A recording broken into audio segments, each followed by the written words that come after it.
All of the riverboat gamblers are losing their shirts.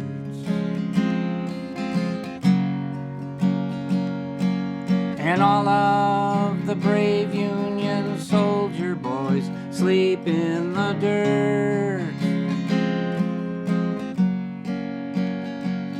But you know and I know there never was reason to hurt.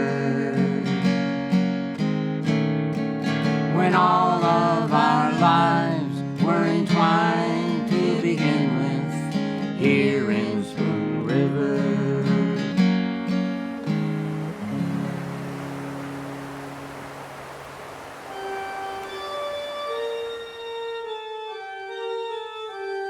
If you in the village think that my work was a good one, who closed the saloons and stopped all playing at cards, and hailed old Daisy Fraser to Justice Arnett, and many a crusade to purge the people of sin, then why do you let the milliner's daughter Dora and the worthless son of Benjamin Pantier nightly make my grave their unholy pillow?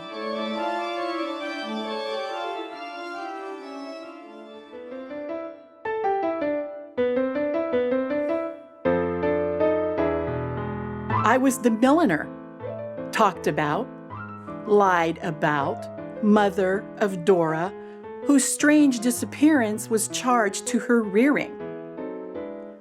My eye, quick to beauty, saw much besides ribbons and buckles and feathers and leghorns and felts. One thing I will tell you, and one I will ask. The stealers of husbands wear powder and trinket and fashionable hats. Wives, wear them yourselves. Hats may make divorces, they also prevent them.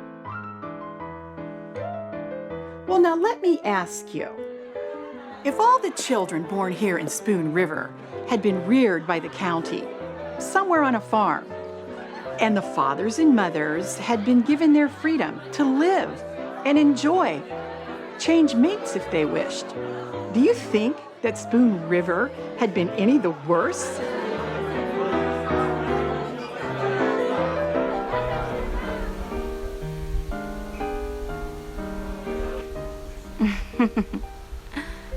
When Reuben Pantier ran away and threw me, I went to Springfield. There, I met a lush, whose father, just deceased, left him a fortune.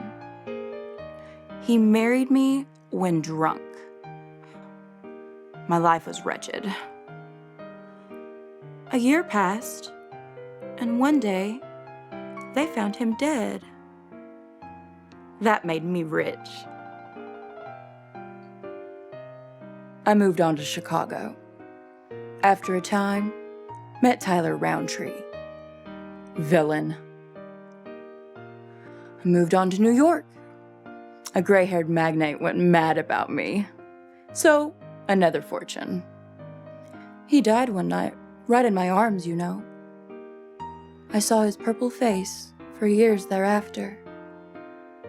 There was almost a scandal.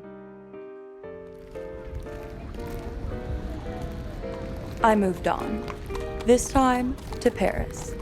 I was a woman now, insidious, subtle, versed in the world, and rich. My sweet apartment near the Champs-Élysées became a center for all sorts of people. Musicians, poets, dandies, artists, nobles, where we spoke French and German, Italian, English. I would count Navigato, native of Genoa. We went to Rome. He poisoned me, I think.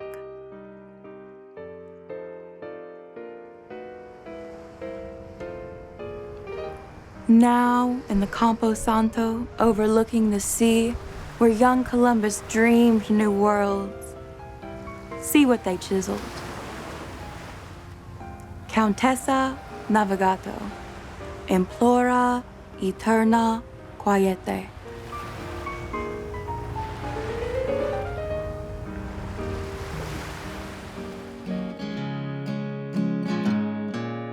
all of the calico dresses, the gingham and lace are up in the attic with grandfather's Derringer case. There's words whispered down in the parlor, a shadowy face. The morning is heavy with one more beginning here in Spoon River.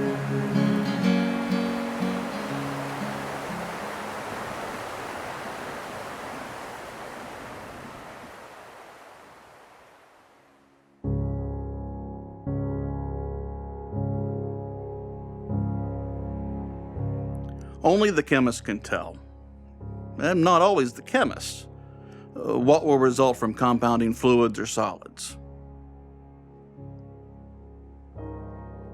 And who can tell how men and women will interact on each other, or the children that will result. There were Benjamin Pantier and his wife. Good in themselves, but evil toward each other. He, oxygen. She, hydrogen. Their son, a devastating fire. I, Trainer the druggist. Mixture of chemicals. Killed while making an experiment. Lived unwedded.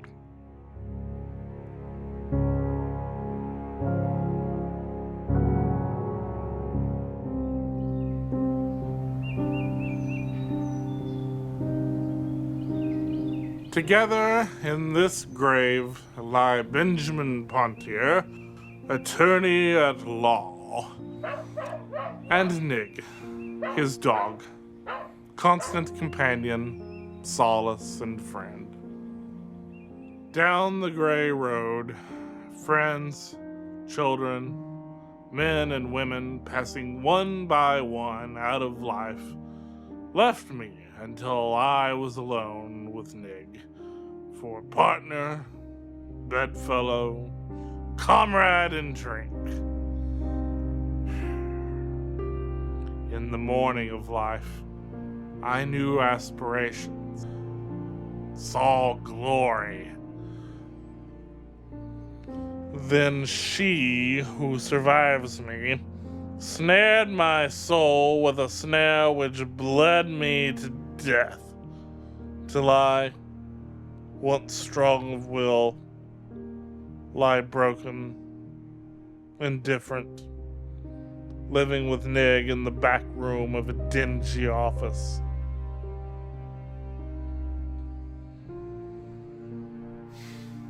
Under my jawbone is snuggled the bony nose of Nig. Our story is lost in silence. Go by, mad world. I know that he told that I snared his soul with a snare which bled him to death. And all the men loved him. Most of the women pitied him.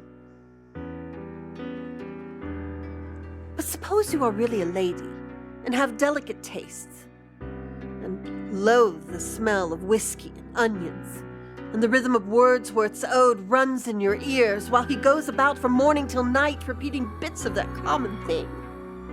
Why should the spirit of mortal be proud? And then suppose you are a woman well endowed, and the only man with whom the law and morality permit you to have the sexual relation is the very man that fills you with disgust every time you think of it, while you think of it every time you see him. That's why I drove him away from home, to live with his dog in a dingy room back of his office.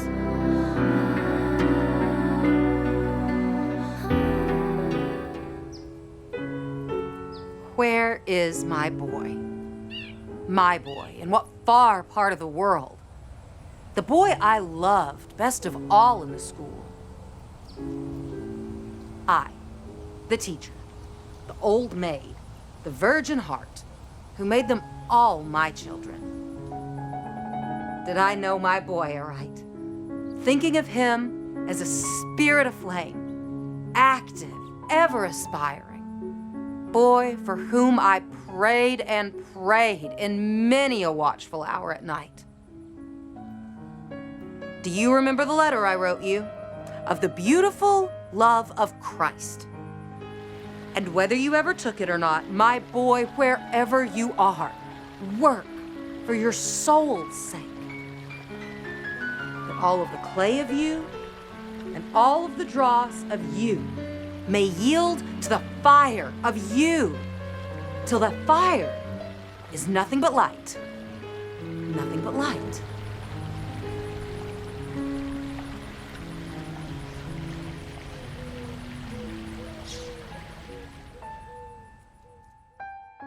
Well, Emily Sparks, your prayers were not wasted. Your love was not all in vain. I owe whatever I was in life to your hope that would not give me up, to your love that saw me still as good. Dear Emily Sparks, let me tell you the story.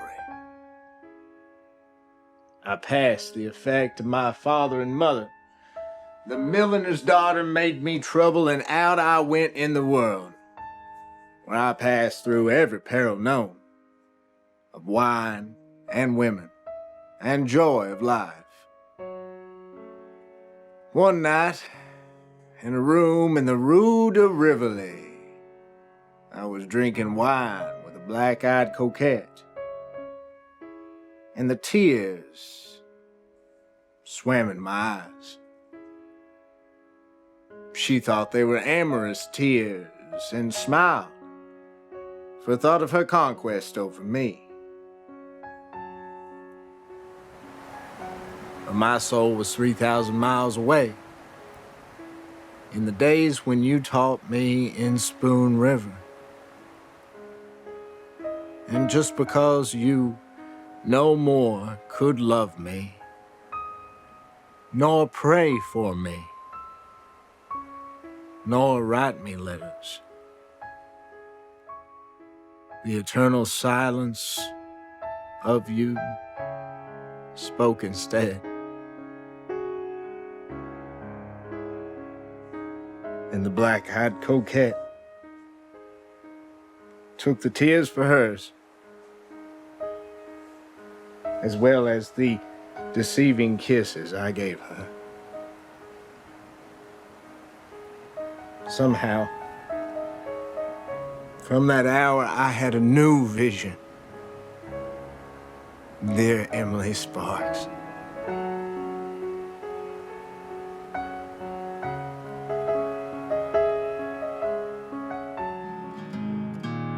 All of the riverboat gamblers are losing their shirts.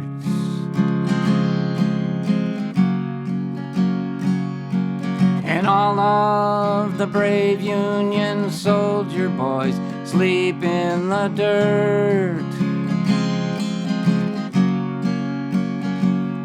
But you know and I know there never was reason to hurt. When all of our lives were entwined to begin with,